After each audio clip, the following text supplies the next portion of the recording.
주님께서 여러분과 함께 송 루카가 전한 거룩한 복음입니다.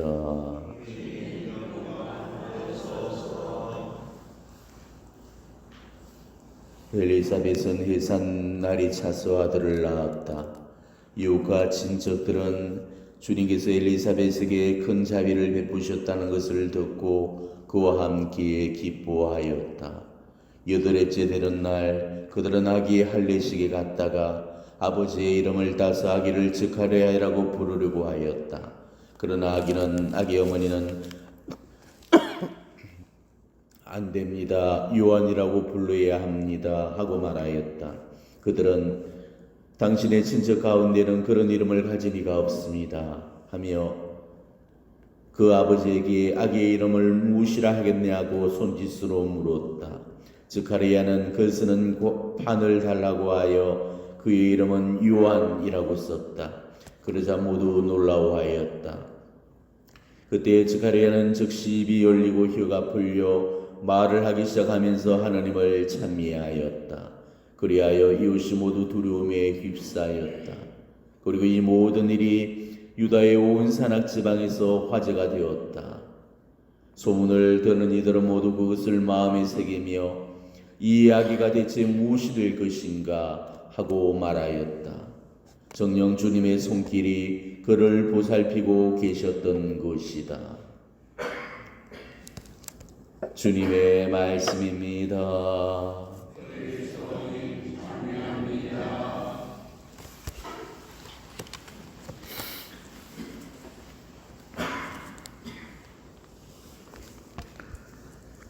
오늘 복음은 세례자 요한의 출생에 관련한 그 이야기를 우리에게 들려주고 있습니다. 지금 성탄을 앞두고 있는 바로 이 시점에서 왜 세례자 요한의 출생 이야기를 하고 있는 걸까? 그것은 예수님의 탄생과 또 세례자 요한의 이 탄생이 결코 무관하지 않기 때문이죠. 예수님의 탄생을 앞두고 세례자 요한이 6개월을 먼저 태어났기 때문에 이 예수님의 성탄 이야기는 바로 요한의 출생 소식에서부터 이제 시작이 되게 됩니다. 예수님을 준비하기 위해서 세례자 요한이 먼저 태어났다면 예수님의 이 오심을 준비하기 위해서 우리 각자도 예수님보다도 먼저 태어날 수 있어야 되는 거죠. 성탄은 예수님만 태어나는 게 아닙니다. 우리도 태어나야 되는 날입니다. 오늘은 바로 성탄을 앞두고 진정으로 내 안에서 예수님이 탄생하실 수 있도록 우리도 새롭게 태어나는 그런 날이 되시면 좋겠습니다. 그런데 우리가 새롭게 태어나는 데 있어서 늘 걸림돌이 되는 게 있습니다. 그게 바로 자기의 자아지. 이 자아 포기가 되지 않으면 우리는 결코 변화되거나 새로워질 수가 없다는 것이죠. 루카복음 3장 5절에 보면은 세례자 요한의 역할과 사명을 아주 함축적으로 언급한 그런 성경 구절이 나옵니다. 골짜기는 모두 메워지고 산과 언덕들은 모두 낮아져라. 구번대는 곧아지고 거친 길은 평탄케 되어라. 이게 바로 세례자 요한의 그런 역할이었다면은 성탄을 준비하는 우리한테도 바로 이런 삶이 요구가 된다는 것입니다. 이 세상을 변화시킬 그런 사람은 자기 자신부터 변화가 되어져야 됩니다. 이 세상을 회개시킬 그런 사람은 자기 자신부터 먼저 회개가 되어 있어야 됩니다. 세례자 요한도 이미 그렇게 사셨고 우리 모두 다들 그렇게 살아가야 됩니다. 회개란 것은 남의 동네에서 이루어지는 사건이 아니고 먼저 내한테서 먼저 일어나야 될 일이죠. 때문에 이게 우리가 이 대림 시기 동안 해놓아야 될 그런 숙제라는 것입니다. 지금 우리는 누구나가 기도를 하면서 변화되기를 원하고 있고 좀 더 성숙한 그런 사람으로 살기를 간절히 희망하고 있을 겁니다. 하지만 그게 말처럼 쉽던가요? 쉽지 않죠. 바뀌고 싶은데도 바뀌어지지가 않습니다. 자, 그렇다면 왜 이렇게 자신을 바꾸고 싶은데도 잘 바뀌어지지 않는 걸까? 그거는 자신을 바뀌지 못하게 만드는 그 요인들이 바로 자기 안에 내재되어 있기 때문입니다. 오늘은 바로 그걸 우리가 점검해 보면서 이 자신의 악습과 결점에서 벗어나서 우리가 보다 더 새로워질 수 있도록 노력해 보는 그런 시간들이 되었으면 합니다. 그래서 세례자 요한처럼 자기 안에 있는 이 부족하고 모자라는 골짜기는 모두 메워져야 되고, 자기 안에 너무 과하고 넘치는 그런 산과 언덕들은 모두 깎고 다듬어져서 낮춰줘야 됩니다. 비뚤어지고 굽은 기질들은 곧게 피해야 되고, 다듬어지지 않은 그런 거친 모습들은 평탄하게 만들어 가야 됩니다. 남을 이렇게 만들기 전에 나부터가 바로 이런 모습으로 다듬어져야 된다는 거죠. 이게 우리가 이 대림의 끝물에서 우리가 해야 될 마지막 숙제가 될 것입니다. 외적인 준비가 아니고 철저한 그런 내적 준비를 이뤄가야 되는 거죠. 제가 얼마 전 늦가을에 숲속을 거닌 적이 있었습니다. 그 숲속을 천천히 걸어가면서 정말 대자연이 가져다 주는 교훈을 참 많이 묵상을 했더랬습니다. 그 봄에 싱그러운 잎을 내고 여름에는 그 우거진 녹음을 자랑했던 그 나무들도 이 때가 되니까 다들 이 자연의 섭리에 순응을 하면서 자기가 가지고 있던 그 영화로운 옷들을 다 벗어버리고 포기하고 내어주고 내년에 있을 그 새 생명을 준비하기 위해서 벌벌 걷고 있는 서 있는 그 모습을 바라보면서 어쩌면은 내가 그 나무 한 그루보다 못한 존재가 아닌가라는 그런 생각을 하게 되었습니다. 우리 인간이 만물의 영장일 수 있는 그런 이유가 지적인 능력 때문이 아니고 자신을 되돌아볼 수 있는 유일한 존재이기 때문에 그런 것이죠. 그렇기 때문에 자기 죄에 대한 부끄러움을 가져야만이 우리는 인간으로서의 그런 품위와 인간다움을 비로소 유지할 수가 있게 되는 것입니다. 산다는 것은 처음에는 자기 자신에 대한 관심에서부터 시작이 되지만은 결국은 그 시야를 타인에게까지 넓혀 나가게 되는 겁니다. 어느 정도까지 넓혀가는가에 따라서 이 사람의 인격은 성숙과 미성숙으로 나누어지게 되죠. 끝까지 자기 자신만을 바라보고 자식이 자신에게 묶여서 자기 자신을 사랑하면서 자기 안에 갇혀있는 그런 사람은 결국은 미성숙에 머물게 되고 더 이상 성장이나 발전을 할 수 없게 될 겁니다. 하지만은 자기를 넘어서서 타인을 바라볼 줄 아는 그런 사람은 성장하고 성숙에 이르게 되는 거죠. 이제 내일이면 성탄이고 오늘은 성탄을 준비하기 위해서 대림을 마무리해야 될 그런 시점입니다. 자, 그렇다면 내 시야가 얼마나 넓혀졌는가를 우리는 바라보셔야 됩니다. 새로운 모습으로 다시 태어나기 위해서 내가 얼마나 몸부림치면서 내 자신의 악습과 결점들을 고치려고 노력했는지 각자가 자신을 되돌아보면서 성찰해 보셨으면 좋겠습니다. 내 안에 아직도 악습이나 죄를 그대로 가진 채로 어떻게 내가 새로 태어났다고 말할 수가 있겠습니까? 우리가 하느님 앞에 늘 죄를 짓고 있는 그런 이유도 자기 안에 있는 기질의 돌덩이 때문입니다. 모든 걸 다 내려놓고 서 있는 그런 나무를 바라보면서 내 속에 내려놓지 못하고 있는 그 무거운 돌덩이는 바로 나의 기질이라는 사실을 저는 깨달았습니다. 우리 사람은 저마다 고유한 성향을 지니고 태어나게 되죠. 그것을 본성이라고도 부르고 기질이라고도 말합니다. 어떤 사람은 굉장히 소극적이고 수줍음이 많고 내성적이어서 사람들 앞에 나서기를 꺼리는 데 반해서 또 어떤 사람은 굉장히 다혈질적이고 적극적이고 외향적이고 사람들 앞에 나서기를 좋아하고 언제나 자신이 주인공 역할을 해야 행복함을 느끼는 그런 사람들도 있습니다. 우리의 이런 기질은 부모로부터 내려오는 유전인자 속에 이미 태어날 때부터 있은 거지만은 거기에다가 또 후천적으로 어린 시절부터 받아왔던 상처라든가 자라온 어떤 여건이나 환경에 따라서도 형성이 되게 되는 것입니다. 자, 가만히 자신의 기질은 어떤가를 한번 성찰해 보시기를 바랍니다. 저도 제 기질을 성찰해 보니까 굉장히 온유가 되고 싶어하는 그런 성향이 제 안에 강하게 들어있었습니다. 가부장적인 그런 내 모습들도 제 안에 있었고 물론 여리고 부드러운 그런 것 같지만은 또 다르게 아주 강직함도 있고 단단함도 있고 굉장히 완벽하고 논리적이고 체계적입니다. 이게 제가 가지고 있는 기질이거든. 그래서 제가 정해놓은 어떤 원칙이나 신념에서 조금만 벗어나게 되면은 그걸 힘들어하고 못 견뎌냅니다. 모든 것을 제가 다 통제를 해야 되고 남으로부터 통제당하는 것을 굉장히 싫어하죠. 근데 하느님은 우리를 이런 자신의 기질대로 내버려 두지 않고 우리 기질과는 반대로 끌고 가시는 경우들이 많습니다.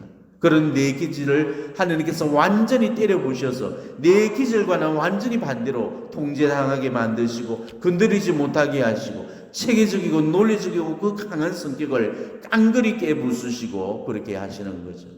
내가 원하고 내가 좋아하는 환경이 아니고 내 기질과는 전혀 다르게 내 성향에 전혀 맞지 않는 그런 환경 속에 하나님께서는 그 일을 하시도록 이끌어 가신다는 것입니다. 그러다 보니까 거기에 맞춰가려고 하니까 육신은 힘들고 피곤해지고 거기에 순응하지 못해서 끊임없이 스트레스를 받으면서 그렇게 살아왔던 것입니다. 내 기질과는 전혀 반대의 길로 가기를 원하시는 이 하나님의 뜻을 따른다는 거, 이게 얼마나 어렵고 힘든 일인지 모릅니다. 정말로 끝없는 전쟁이고 끝나지 않는 그런 싸움입니다. 그래서 저한테는 지금 제가 제일 큰 원수입니다. 지금 나한테서 제가 제일 내려놓지 못하는 큰 짐덩어리들이거든. 아직도 내가 레지오의 아네스를 붙들고 그 미워하고 있다면 그 사람은 갈 길이 먼 사람입니다. 아네스를 미워할 수 있는 미워할 수밖에 없는 이 미움 덩어리 나 자신을 바라보면서 마음 아파하고 자신의 가슴을 치는 그 사람이 진짜 내적 작업을 하고 있는 사람이죠. 저는 회개하면서 제가 바랬던 한 가지 소원은 정말 큰 욕심 안 부리고 그냥 평범한 신부로 소박하게 살다가 이 신부 옷만 그냥 그대로 걸치고 죽는 게 제 꿈이었습니다. 하나님께서 그냥 본당 하나 주시면은 거기서 그냥 실컷 기도나 하면서 그렇게 지내야지 그렇게 생각을 했죠. 그런데 하나님은 그런 제 뜻과는 완전히 반대로 전혀 제가 생각하지도 못했던 엉뚱한 곳에다가 저를 세워놓아 하셨습니다. 아시다시피 제가 파티마의 세계 사도직에서 그렇게 지난 8년 세월을 머물면서 전국을 돌아다니면서 전 세계를 돌아다니면서 끊임없이 하나님은 저를 뺑뺑이를 돌리셨습니다. 저하고 친한 어느 신부님이 계신데 이분은 성격도 굉장히 활달하고 또 나서는 거 좋아하고 사람들 앞에 서는 거 좋아하십니다. 이 신부님은 연극 배우처럼 이 좌중을 압도하면서 사람들을 끌고 다니는 그런 재주가 있었죠. 그러니까 기질적으로 본다면은 이분은 강의를 하면서 청중들에게 말씀을 전하는 그 사도직이 딱 맞았습니다. 그리고 자기 자신도 강의 다니는 걸 매우 원했습니다. 그런데 저는 또 정반대였죠. 정말 내성적이고 말하기 정말 싫어하고 바깥에 나다니는 거 싫어하고 가만히 들어앉아 있는 것을 그렇게 좋아했는데 예수님은 바로 이 두 신부한테서 정반대의 그런 사도직을 맡기셨던 겁니다. 그 신부님은 자기 기질과는 정반대로 안으로만 들어가서 아무것도 못하고 조용히 침묵하면서 기도하도록 만들어버리셔. 저는 제 기질과는 또 정반대로 밖으로만 돌리면서 말씀을 선포하도록 그렇게 하셨습니다. 이게 바로 하나님의 방법이고 하나님께서 우리 기질들을 다루시는 그런 손길이라는 것이죠. 예수님께서는 누구든지 나를 따르거든 자기를 버리고 제 십자가를 지고 나를 따라오라고 하셨습니다. 그거는 내 육신이 좋아하는 것을 버리고 내 본성이 좋아하는 것을 포기하라는 말씀입니다. 지금 내가 가지고 있는 이 기질은 악도 아니고 선도 아닙니다. 좋은 것도 아니고 나쁜 것도 아닙니다. 하지만 그거는 반드시 다듬어져야 되고 더 좋은 쪽으로 정화되어져야 된다는 것이죠. 우리는 끊임없이 내 안에 있는 그 돌을 깎고 갈고 다듬어 가야 됩니다. 지금 기질이 가로막고 있기 때문에 우리는 그것 때문에 늘 걸려 넘어지게 되는 거죠. 자기 기질을 넘어서지 못하면 단단한 돌덩어리처럼 완고하게 굳어져 버리게 됩니다. 고집으로 굳어지고 욕심으로 굳어지고 악습으로 굳어지고 그렇게 저렇게 돌덩이처럼 굳어져 버린 그런 사람들이 우리 중에 지금 얼마나 많습니까? 깨 부수려고 해도 부서지지가 않고 차돌처럼 굳어져 버린 그런 단단한 돌덩어리 같은 모습으로 살고 있는 사람들이 부지기수로 많습니다. 나이가 들어가면 들어갈수록 이런 완고함들이 더욱더 심하게 되는 거죠. 어떤 스승이 제자들을 하산시키는 그 자리에서 제자들한테 똑같은 모양의 큰 돌덩어리 하나씩을 주면서 이렇게 말했습니다. 자, 살면서 내가 너에게 준 이 돌덩어리의 의미를 한번 찾아보거라. 그리고 10년 후에 다시 이 자리에서 만나자. 그렇게 하고 제자들을 모두 돌려보냅니다. 그렇게 10년의 세월이 흐른 다음에 다시 만난 자리에서 그 스승이 제자에게 물었습니다. 그래, 그 돌덩어리들이 너희한테 무슨 의미가 있었더냐? 그때 제자들이 대답을 했습니다. 예, 스승님, 이 돌은 바로 제 자신이었습니다. 근데 그 제자들이 들고 왔던 그 돌덩어리의 모양이 제각각이었습니다. 10년 동안 아름다운 모습으로 선하게 살아왔던 그 제자들의 돌덩어리는 동글동글 예쁘게 잘 다듬어져 있었던 반면에 자기 자신을 극복하지 못한 채 살아왔던 그 제자들의 돌덩어리는 더 날카롭고 더 뾰족하게 변해 있었던 것이죠. 하나님께서도 우리 안에 우리가 극복해야 될 돌덩어리를 주셨습니다. 내 안에는 지금 갈고 닦고 다듬고 깎아내야 될 그 돌덩어리가 들어있는 거죠. 하나님은 우리에게 바로 그 돌덩어리를 주시면서 당신을 만나러 올 때까지 그 돌을 잘 갈고 닦고 다듬어서 가지고 올 수 있도록 우리한테 숙제를 내주신 겁니다. 그렇기 때문에 우리는 매일매일을 살아가면서 자신의 기질들을 잘 다듬어 가야 되는 거죠. 우리의 기질을 보면은 우리는 굉장히 신경질을 잘 부리고 굉장히 화를 잘 내고 변덕이 심하고 투덜거리기를 잘하고 우쭐거리기를 좋아하고 언제나 찡얼찡얼거리게 됩니다. 조금만 배가 고파도 난리를 치고 조금만 피곤하다도 아우성을 치고 조금만 어려운 일을 만나도 저런 일들을 어떻게 하냐고 음사를 부려댑니다. 자, 우리가 새로 태어난다는 것은 매일 살아가면서 내가 가지고 있는 이런 허약함들을 뛰어넘는 겁니다. 이게 영적인 사람의 모습이라는 거죠. 그런데도 말로는 늘 뛰어넘는다고 그러고 봉헌한다고 그러고 참는다고 그러고 기도한다고 그러지만은 정작 우리 삶을 보게 되면 그렇지가 못하죠.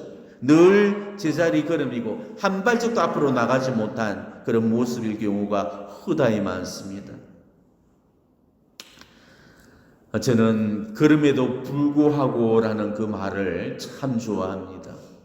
가난함에도 불구하고 병들었음에도 불구하고 피곤함에도 불구하고 상처받았음에도 불구하고 오해받고 있음에도 불구하고 우리는 이 하느님의 길을 가야 됩니다. 그리고 하느님께서 나한테 부탁하신 그 일들을 우리가 완수해 나가야 되는 것입니다. 세례자 요한은 이 주님의 길을 닦기 위해서 철저하게 자기 자신을 다 내어드렸습니다. 광야에서 뭘 하고 우리가 다 알지 않습니까? 맛있는 음식, 좋은 옷, 안락한 삶 이런 것들을 다 포기했습니다. 물론 그렇다고 세상 한복판에 살고 있는 우리한테 이렇게 세례자 요한식으로 살자고 그렇게 요구할 수는 없을 겁니다. 그렇지만은 영적으로 성장하지 못하고 늘 정체되어서 고인물처럼 썩어가고 있다면 그는 분명히 잘못 살고 있는 것입니다. 예수님 탄생을 기념하면서 우리도 정말 새롭게 다시 태어나야 되는데 우리는 늘 대림을 습관적으로 맞이하면서 구세주 빨리 오사 하면서 습관적으로 성가를 부르면서 내 기질에 옷 하나 못 벗고 욕심과 고집과 성깔과 악습을 그대로 가지고서 지금 살고 있는 거죠. 내일 성탄을 맞이하기 전까지 정말 오늘 하루만 딱 생각해 보도록 하십시오. 여러분은 얼마나 자기 기질을 다듬고 대림을 준비하는 그 사람답게 지금 여기 나와 있는지를 각자에게 솔직히 물어보시기 바랍니다. 지금 여러분들도 다들 성가를 가지고 계신 그런 분들이실 겁니다. 아마 젊은 호시절에는 눈 뜨고 못 봐줄 정도로 성가를 부려대면서 진짜 한가락씩을 했던 사람일 겁니다. 자, 그렇다면 지금은 어떻습니까? 이렇게 기도하고 있는 지금은 내가 얼마나 변했고 얼마나 성숙하고 얼마나 영적으로 다듬어져 있습니까? 우리가 정말 마지막까지 뛰어넘지 못하고 늘 걸려 넘어지는 그 부분이 바로 내 기질의 돌덩어리입니다. 늘 들끓는 용암이 폭발하듯이 우리가 시시각각으로 내 기질들을 다듬지 못해서 얼마나 일을 그르칠 때가 많고 상대방을 힘들게 만들어 놓은 적이 많았습니까? 우리가 다시 태어난다는 것은 과거로부터의 단절을 의미합니다. 자신이 가지고 있던 그 기질들을 극복하고 정말 동글동글 모나지 않고 막히거나 걸리지 않고 온화하고 부드러운, 그러면서도 유효하고 여유 있는 그런 모습으로 변화되어지는 겁니다. 내 기질이 어떻고 내 천성이 어떻고 하면서 여전히 예전 모습 그대로 살고 있다면 우리가 이번 성탄을 준비하면서 자기 자신을 똑바로 바라보고 정말 가슴 아파하는 그런 오늘이 되었으면 좋겠습니다. 우리가 이렇게 매일 미사에 나오는 이유도 내 기질과 반대로 살기 위해서 그래서 나오는 것입니다. 아기 예수님께 드릴 가장 합당한 예물은 황금이나 유향이나 몰약 따위가 아닙니다. 바로 나의 변화된 모습입니다. 주님은 지금 나의 변화된 모습을 당신의 성탄의 선물로 받기를 원하십니다. 내 악습과 그 죄들을 극복하고자 노력하고 있는 내 모습 안에서 예수님은 분명히 탄생해 주실 겁니다. 오늘은 이 세례자 요한과 함께 새로 태어나는 날이 되기를 진심으로 축원합니다. 아멘.